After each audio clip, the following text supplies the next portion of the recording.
Welcome to the MamasteFit Podcast. This is Gina, perinatal fitness trainer and birth doula. And I'm Roxanne, labor and delivery nurse and student midwife.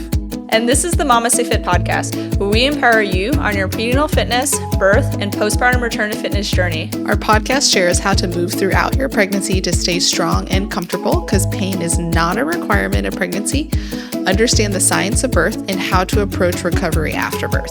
We share our personal experience as mothers navigating this stage in our lives, plus our professional expertise as birth workers and fitness professionals. Our goal is to help you feel confident as you navigate the perinatal timeframe for an empowering pregnancy, positive birth, and postpartum journey. We are glad to have you with us on this journey and that you have chosen us to support you. Welcome to the MamasteFit Podcast. On this episode, we have Pachet here to talk all about the financial things that involve childbirth as well as raising kids, because it can be expensive. Thank you so much for being here. Thank you so much for having me. I'm so excited to talk. Could you introduce yourself to our listeners who are not familiar with you, though? Absolutely. So my name is Pachet. I'm a pregnancy and postpartum care coordinator. I'm also the founder of Mine Maternity, and that's where we help families unlock the financial resources to access comprehensive pregnancy and postpartum care. And I really specify that comprehensive word because there's so much that goes into the physical portion of it, but also the mental, emotional, financial, and as well as the spiritual component of just this transition into motherhood and parenthood. So that's a little bit about us.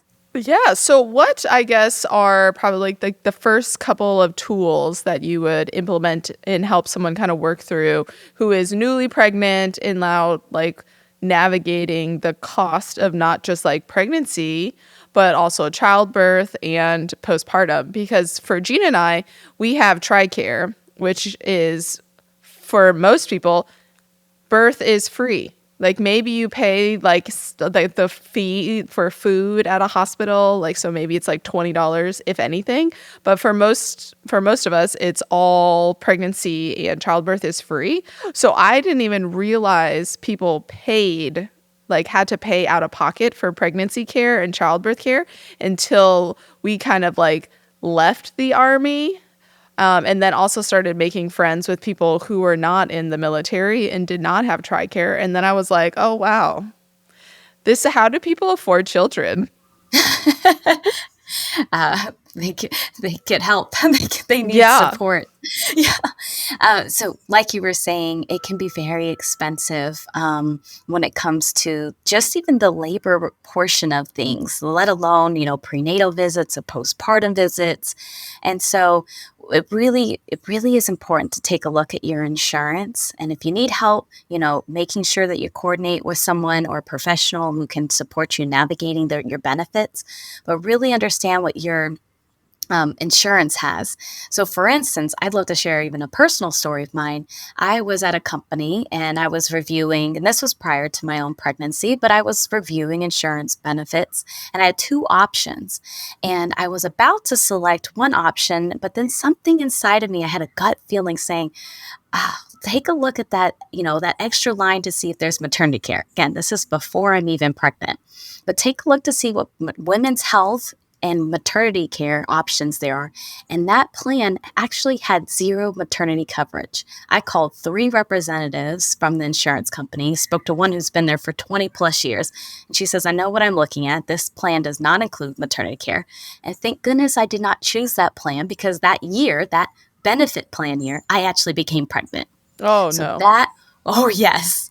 So I went from, having to pay just a $250 hospital bill, $250 hospital bill, where I could have potentially paid 30, 15, multiple thousands. Yeah. And that's like one thing that a lot of people I feel like don't look into really is their benefits for maternity care. Because I know like some friends who paid like $6,000 because it was like the co-pays for every prenatal visit as well as their birth. And like this one didn't even have an epidural and she just had a very straightforward vaginal birth. So she's like, yeah, we paid $6,000 out of pocket. But I know a lot of people with their insurance, if they don't figure out how much like the entire pregnancy and birth will cost them out of pocket at the beginning, it's like almost a shock at the end. And Yes. then something that we discuss with people is like if you're considering out of hospital birth, so a community birth, of home birth, or birth center birth, having that like plan of like how much is it even going to cost me to deliver in a hospital with the traditional prenatal care in the clinics versus a community birth. And a lot of our friends chose home birth because it was actually cheaper out of pocket. And sometimes they would even get a little bit of reimbursement from their insurance. But home birth, unfortunately, at birth center is not always covered by insurance. So all of these things are like things that I'm now like learning in the past like 5 years. And I'm like, gosh, this is just how, again, do people have children? Absolutely. And I would say that is something that you brought up a great point, and I really hope people focus on this, is that really understand what your deductible is and what your out-of-pocket cost will be. Because your deductible is how much you need to put in to sometimes access these benefits. Now, for preventative care measures and maternity care, a lot of times fits into that. It's a whole separate conversation. But you want to know what your deductible is going to be, because that is how much they want you to contribute. And then their out-of-pocket cost is, that's how high it can go up to. So if you're, signing up for a high deductible, insurance plan, health insurance plan, then, just be sure to kind of recognize where you are in life. So do you have existing health conditions, or do you foresee a life change? Because when it comes to insurance, the life change that allows you to switch your benefit plan is at birth. It's not, when you get pregnant, which I would love actually if it was when you're pregnant, because, then maybe you can get a better plan or something more suitable. But absolutely. Now, the exciting thing is that, because I am very familiar with the birth worker community, holistic community. I'm actually part of several different medical communities. So it's everything from Western to Indian to holistic from both regions. And I will say there's movement going on with Congress to get midwifery coverage when it comes to insurance or through government. Like fully covered. I think realistically we should start with partial. Or it may start with partial, but if we can go straight to the finish line and say full coverage, let's do it. I think because in some states, like midwives are not reimbursed the same amount as like a medical doctor for the same exact services. So I know in North Carolina state, midwives are reimbursed like 80% of the cost, whereas like a medical doctor would be reimbursed 100% of the cost for literally the exact same job. But not all midwives are covered or licensed in every state. So that's like a whole other like just legislative conversation. But midwifery care is not always fully covered by insurances, which is sad. That is true. Now, the one thing I will say is midwives, whether you're doing a home birth, a birth center, or a hospital, you're working with a hospital certified midwife, they all have to do different tests, lab work, things of that nature, provide different consultations, prenatal visits. So sometimes what you can do is actually take a look at your super bill and then take out chunks that can be reimbursed. So again, lab work can be reimbursed. Most times prenatal and postnatal, wellness check visits can be reimbursed. So sometimes it takes just a little extra, itemization to be able to get at least partial reimbursement. Even now, that's possible. Yeah. And it's just like you have to have a midwife who knows how to code correctly and doesn't just do the like blanket pregnancy super grouping. Because if you can like separate, because like newborn care is usually always reimbursed. Yes. Like the medications usually are always reimbursed. But like the actual physical like birth, like the home birth at your home, or sometimes even just like the birth center birth portion is not covered. But prenatal appointments usually are somewhat covered, which is why there's some reimbursement, which is why it's so important to like call your insurance company at the beginning or discuss with your midwives at the clinics as well as in community birth settings to see like what potentially is the full out-of-pocket cost. Because a lot of people, it's very shocking to hear the price of birth centers and home births. But if you also figure out like your out-of-pocket cost at a hospital, it's not as shocking up front versus at the end. I think I've seen enough videos of families being like, this is how much it costs to give birth in the US, and then Yeah. they, pull out their huge bill and they see that there are errors and there are duplications. Yeah. But absolutely. What are some things that someone can do, though, to kind of help lessen the cost of like all of this, other than like ensuring you're being billed correctly, like with coding? Because like that's like not something that like a normal person would look at and be like, yeah, I know exactly what I need to code to get reimbursed. That's kind of like more like healthcare professionals and administrators kind of know what to do. But what can like a normal person who's not in healthcare having a baby do? As far as trying to make sure that they understand their bill, or in what sense? Just finances in general. Like, how can they make childbirth? Like, what are resources available to them to kind of help make childbirth and pregnancy and parenting less expensive, to like utilize the resources that they have available to them? Definitely. Okay, I can definitely jump into this one. So that's one aspect of Mine Maternity that I love, is that we don't, if your insurance coverage doesn't, or your insurance provider doesn't cover what you're looking for, the service that you're covered, that's not the end step. And most people stop there. They say, oh, I don't get chiropractic care, I don't get acupuncture, and sometimes even pelvic floor therapy, which is wild, but that's a whole other conversation. And so they're like, okay, that's it. I don't get it. And that is not the case. So for instance, if you have an FSA, HSA fund account, we can work with that. If you have employee assistant programs, most employees don't understand that, that they actually have these benefits that can potentially help offset some of the costs. So Maven, Carrot Fertility, and then when it comes to mental health wise, Modern Health, BetterHelp, or Betterment. And so that's one of the things to look into. Outside of that, there are so many community resources out there for every city and every county. So what that looks like is, lactation, free lactation support groups, postpartum and prenatal wise. Sometimes even, community baby showers. So you have to get a little bit more creative when it comes to, pulling together everything that you need to get the care that you want.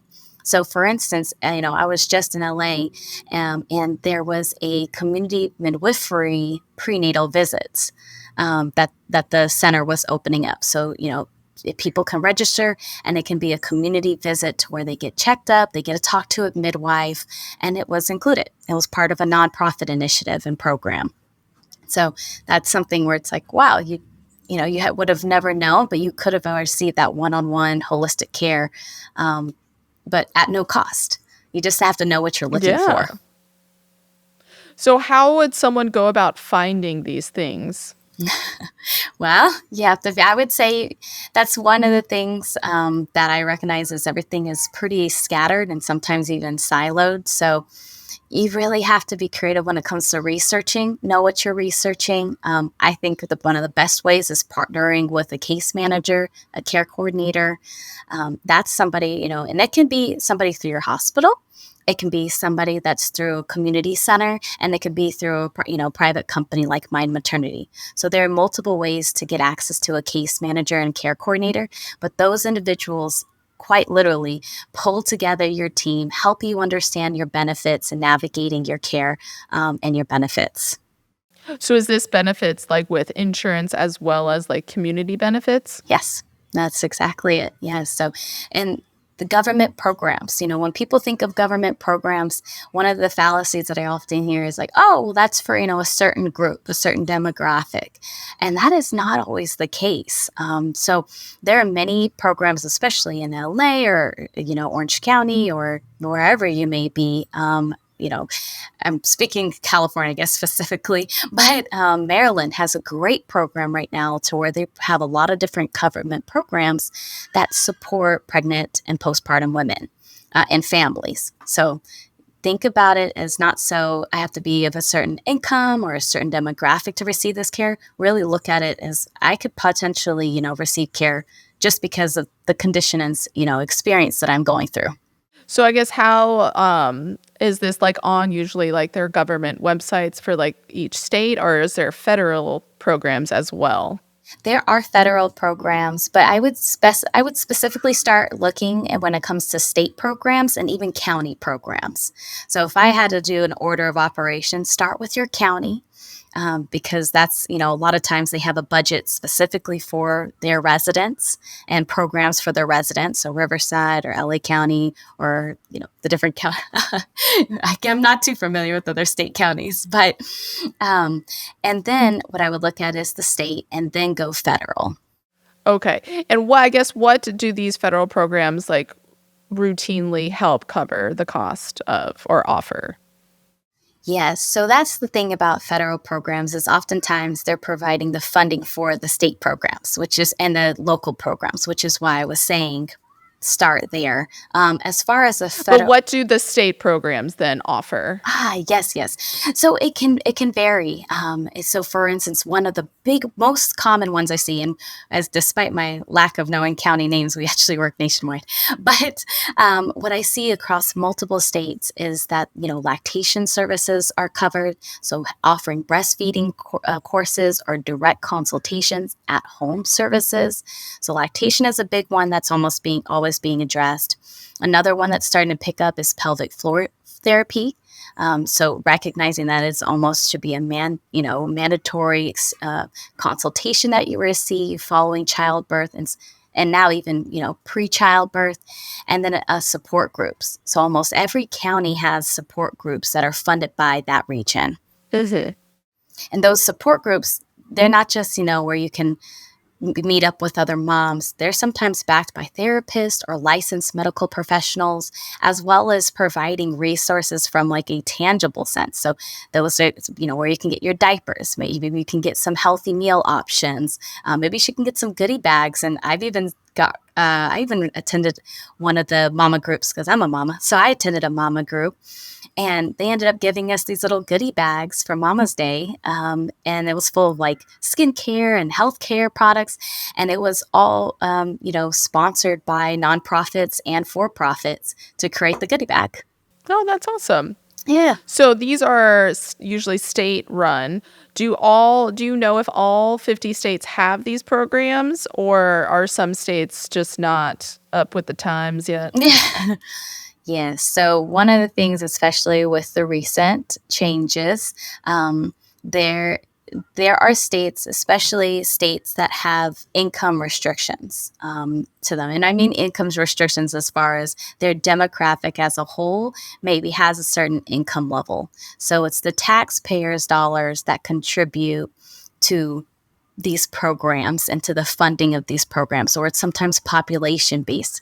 There are a lot of different ways to work around it, but I will say there are some states where you have to possibly work with nonprofits versus trying to go the government program route. And the difference is that nonprofits can receive multiple, sources of funding. So yes, they can receive funding from the government, but they might also have private donors, or they might also crowdfund, get the community to fund these programs. That would most likely be your best bet if you're in a maternity desert or somewhere where, your state is restricted income-wise. Let's take a break from this birth story to hear about our sponsor, Needed. Needed is a nutrition company focused on the perinatal timeframe that both Jean and I have utilized. And one of their products that I've really emphasized during this pregnancy is their pre and probiotic. And this is something that can help with our microbiome and the healthy bacteria within our gut, which is a huge part of our immune system, but also can have an impact on our vaginal health as well. So if you're noticing in pregnancy, we have an increased risk of kind of developing yeast infections, bacterial vaginosis. And so having a healthy microbiome can really affect our vaginal health as well. And so this is something that I can kind of really been focused on. When you're looking for a pre and probiotic, you want to look at the strains that are within that pre and probiotic. And I really know that Needed is very intentional on the strains that they're utilizing within their probiotic for women's health. And so if you are also looking for a good pre and probiotic, check out Needed, heading to thisisneeded.com and use code MamastePod to get 20% off your first order. Do you find that there are certain states that have more offerings than others, based off of their location? So California obviously might have more offerings based off of just their government in general. I know that they offer paid maternity leave for certain people if you submit for it. but like not every state offers those same benefits.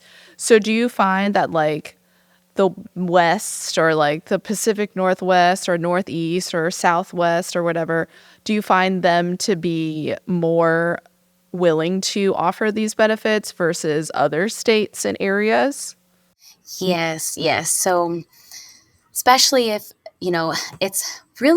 it's interesting, but the more diverse a population is within the state, and the more dense that state tends to be population-wise, the more progressive when it comes to, funding these programs tend to be. California, the New Yorks, there's a lot of funding that goes into that versus maybe in Alabama or Mississippi. That's where, we see a lot of those maternity deserts. And even, in states, for instance, like Georgia, you may have a high density population in Atlanta, Georgia, but then on the outskirts, you're still experiencing those maternity deserts, and you're still experiencing maybe the lack of funding towards those regions. So there is definitely disparities across different states. Mm-hmm. Can you explain what a maternity desert is for someone who might not understand what that means? Yes, of course. Thank you for asking. So a maternity desert, and mind you, almost every state, every state does have its own version of a maternity desert. And what that means is that there is not a clinic that specializes in OBGYN care or has a community midwife, but someone who specializes in birth, pregnancy care, and postpartum care. What that means is that they're often seeing family physicians or general practitioner physicians, and they don't have the training of birth or of, specifically women's health care needs. And so and the reason why it's called a desert is because the surrounding area, you're not having access to that, specialist that you need, because this is a very unique journey from a spiritual, mental, and definitely a physical sense. What you're having to do is travel to the nearest clinic, and that can be anywhere from an hour plus that people are having to drive just to see a specialist in their region. So obviously we learn about maternity deserts in school and how there is like government programs to like get OBs and midwives into those maternity deserts to like start working there to provide that care. But it's also really hard to kind of implement those things nationwide. Definitely. And the number of OBs in general in this nation are decreasing drastically, which is why I think that they're going to have to accept midwifery care, because and it's already been forecasted off of this current trajectory, there's not enough OBs to care for the population. And so they're going to have to find a way to navigate this. And midwives, really, it's interesting, but midwives are truly if you're low to normal, as they call it, low risk to normal pregnancy, a midwife is someone who could most likely provide actually the best care for you based off your specific condition or experience. I know I call it a condition, but that's just the technical terms, unfortunately, that they use. But your experience is why I added. OBs are great if you're high risk or if you have, something that requires medical attention, because they're most likely going to be potentially your surgeon.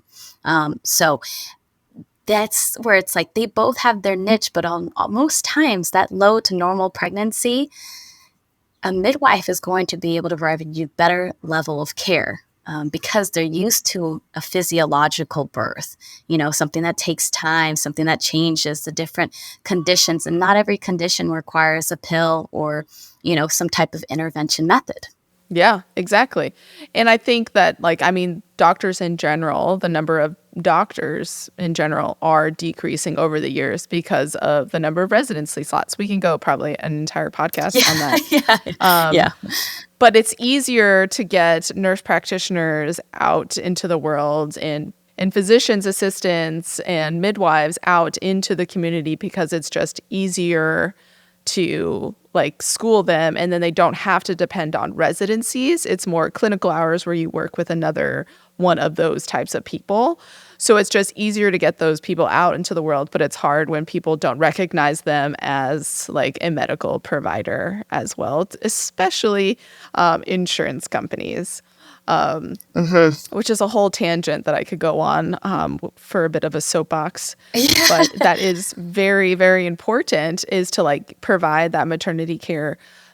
Not to say like family medicine doctors are not equipped. They do maternity care in their residency programs, and they do births in their residency programs. But if they're in a like maternity desert, how many births are they doing in a year to still remain proficient if something were potentially to go wrong, which is the hard part of like maternity care, is being able to identify when something potentially is no longer within the norm and what we would expect. But that's totally a tangent away from the finances of maternity care. One thing I believe it's very important to be solution oriented. It's even a company value of ours. And so what I would say is, if you are in a maternity desert, and again, every state has a maternity desert. So even though I was talking about California and New York, best believe that they have their maternity deserts as well. Take a look to see what access you have to telehealth. Now, there's, of course, a limit to telehealth. You don't want labor and delivery support through telehealth and, virtual support on that end.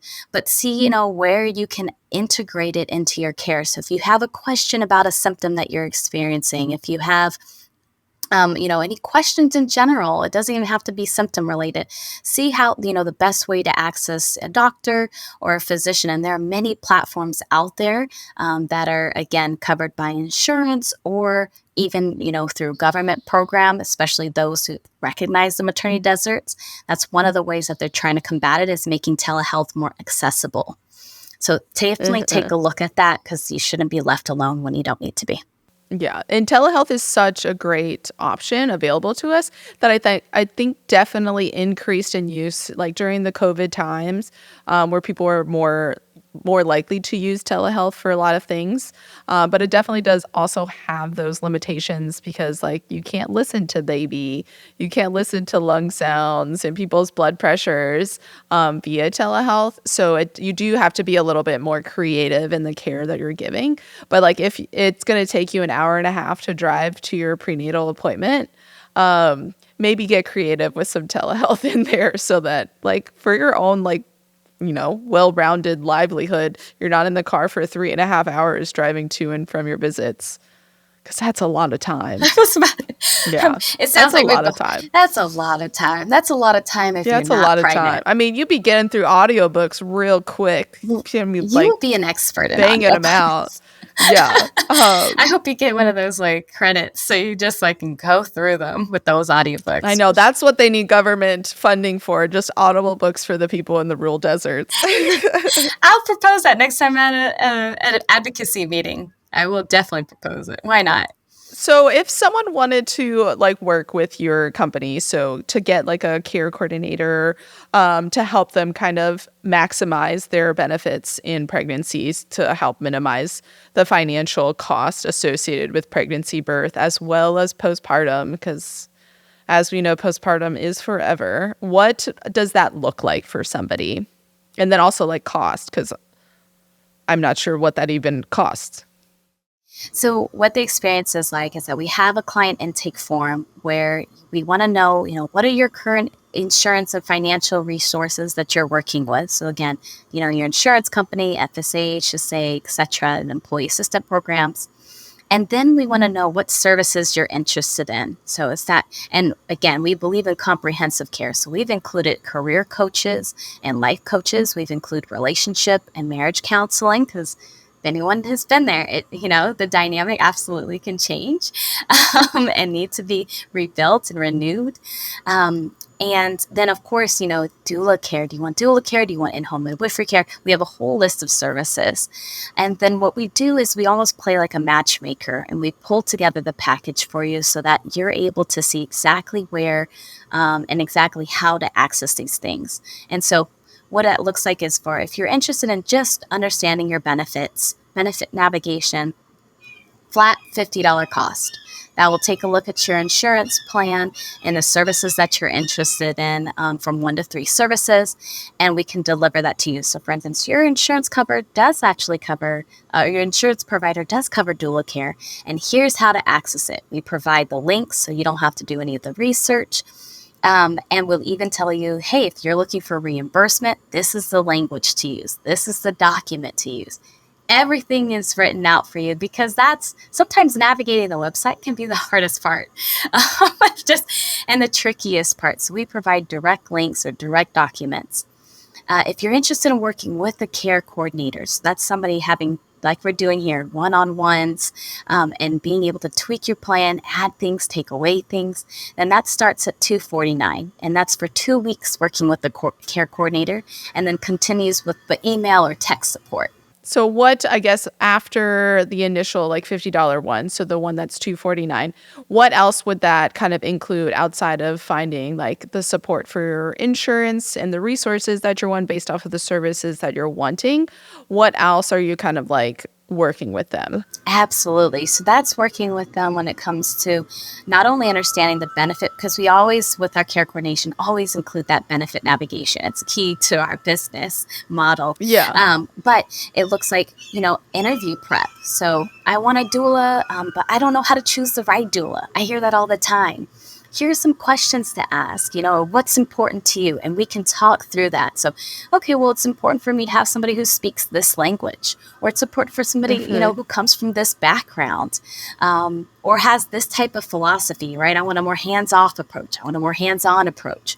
So then we can help them, create a list of interview questions. When they are being matched with doulas, they can find the right doula. Mm-hmm. That's just one example, but it's a very hands-on approach of what are you looking for. And I think my favorite part, and if you look at our reviews, it's also one of the most popular parts, and I do it naturally, and we do it naturally, but it's follow-up and accountability, I think, is a huge component, because you have so much going on with your life that, it's easy to forget, I need to set that appointment, or, I was looking, I need to ask my doctor for this note.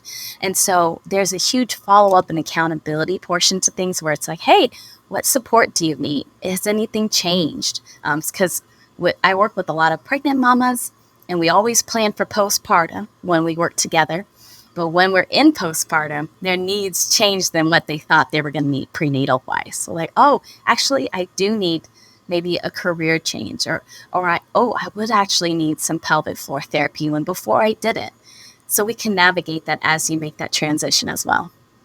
And this is also when you're helping them like find the like local and state resources available to kind of help cover what they're wanting as well. Is that covered in the $50 one, or is it only the $249 for those types of things? So the $50 one is for specifically insurance check benefit navigation, and then FSA. That's for benefit navigation. So that's insurance, FSA, HSA, and your company EAP programs, your employee assistant programs. So that's providing a report on how to navigate all that based off of the services that you're looking for, 1 to 3 services.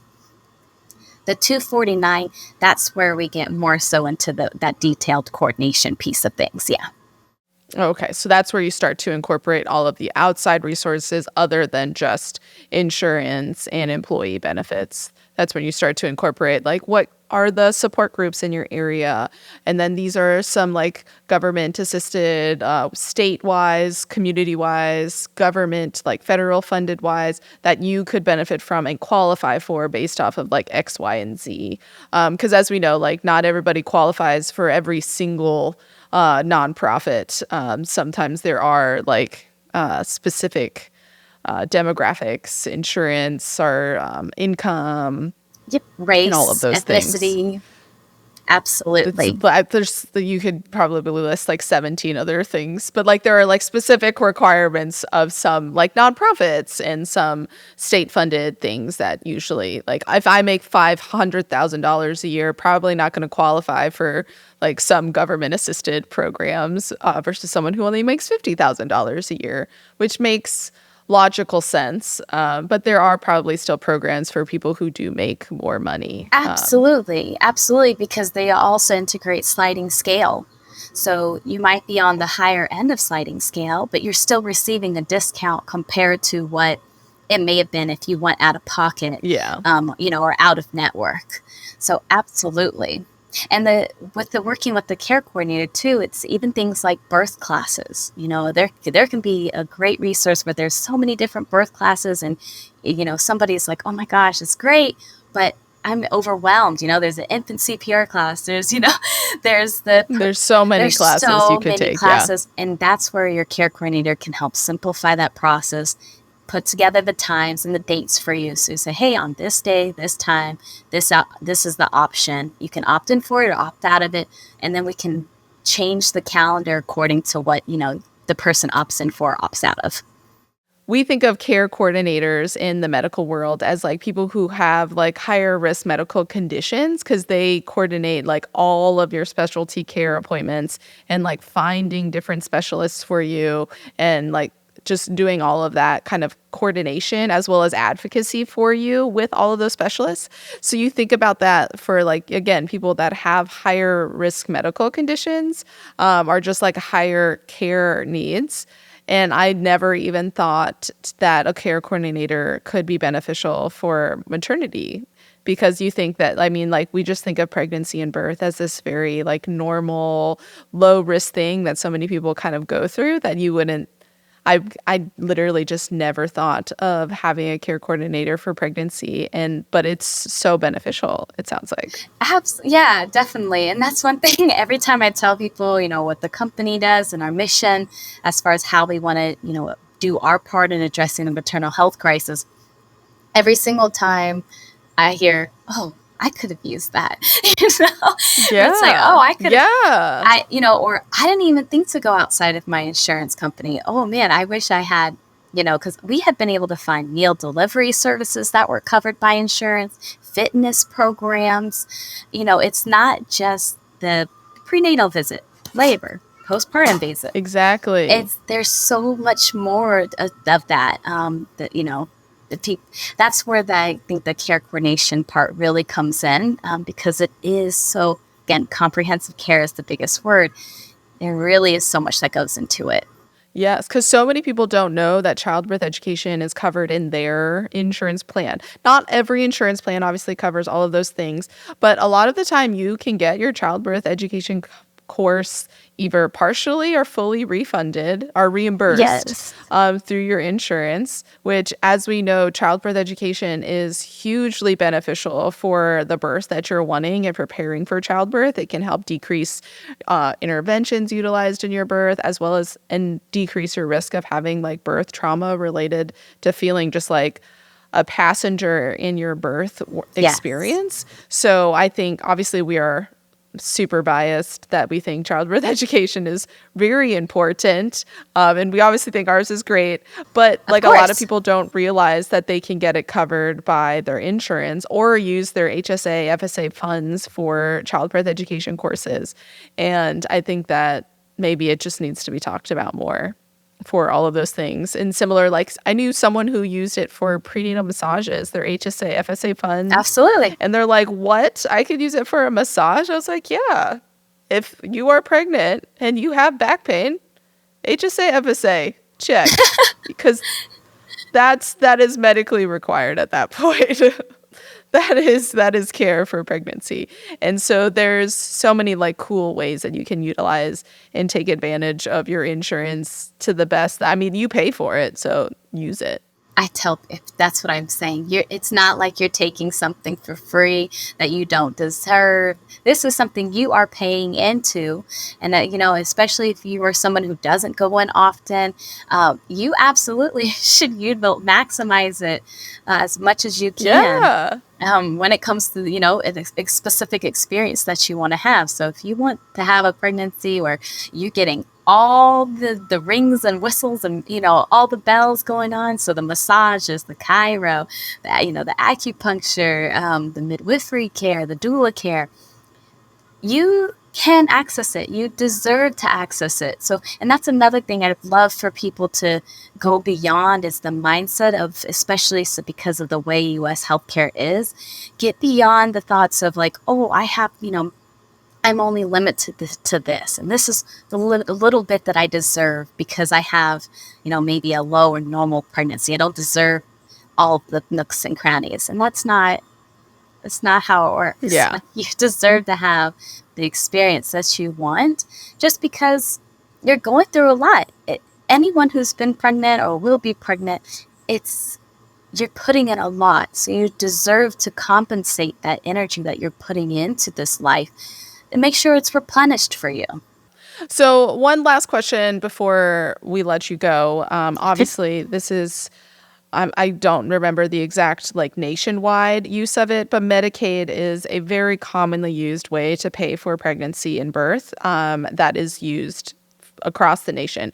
I think in our county alone, it's 80% of births are covered by Medicaid, or at least the county that I do clinicals in. It's a large majority of reimbursement is through Medicaid for pregnancy and birth, which usually also they don't have potentially the income to kind of do a lot of the other things that they need to utilize. Do you also work with people who utilize Medicaid and then help them kind of get the other services that they're wanting through that type of insurance? 1,000%. I work with Medicaid. It can be California Medicaid, Georgia. It does not matter which state. Absolutely can work with you. And the thing that I've discovered, and we have discovered, my team, but our care coordinators have discovered is that there's Medicaid, right? Which is, initially federally and state-wise funded.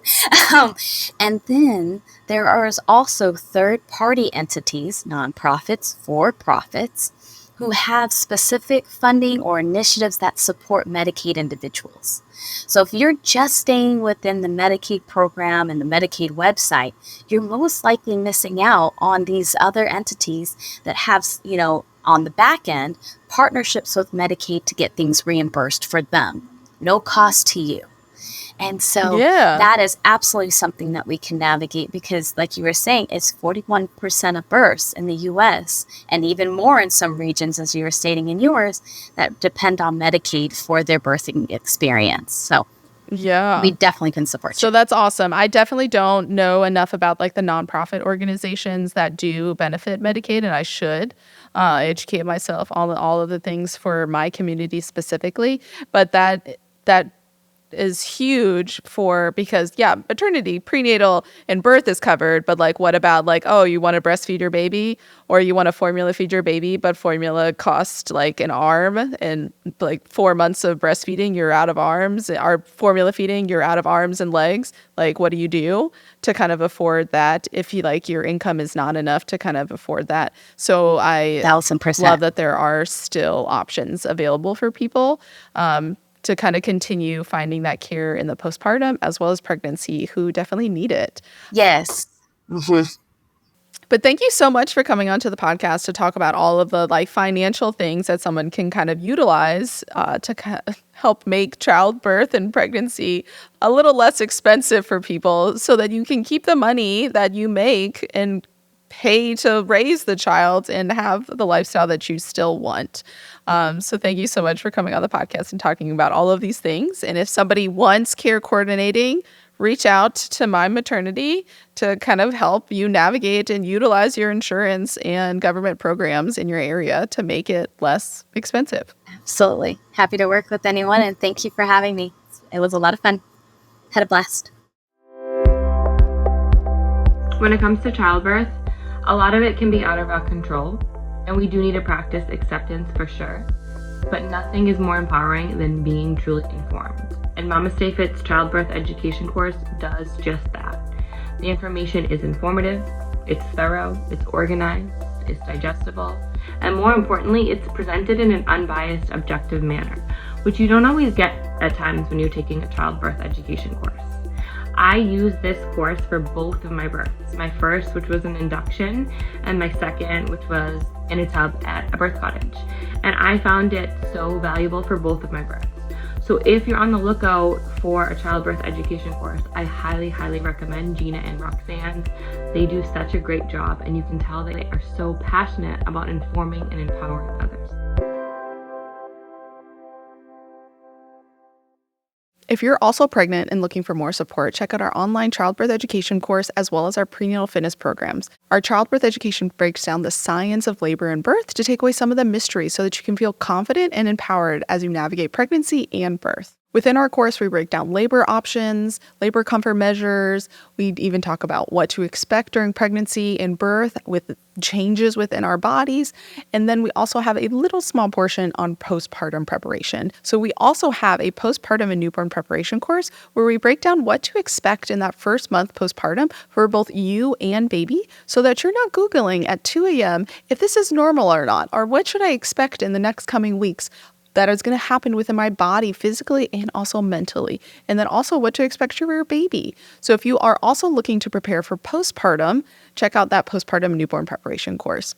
Our prenatal fitness programs are broken up into 2 different formats. We have our on-demand version, which is a video that you can follow along, and you can break up the little parts into like different parts of the day or over courses of day to whatever fits into your life. We also have our traditional format, which is a list of exercises with demo videos that you work through at your own pace. We have a full version, which takes 45 to 60 minutes per workout, and then we have a mini version, which takes 15 to 20 minutes per workout. All of these are available in bundles with childbirth education as well, for just like a full bundle for childbirth prep.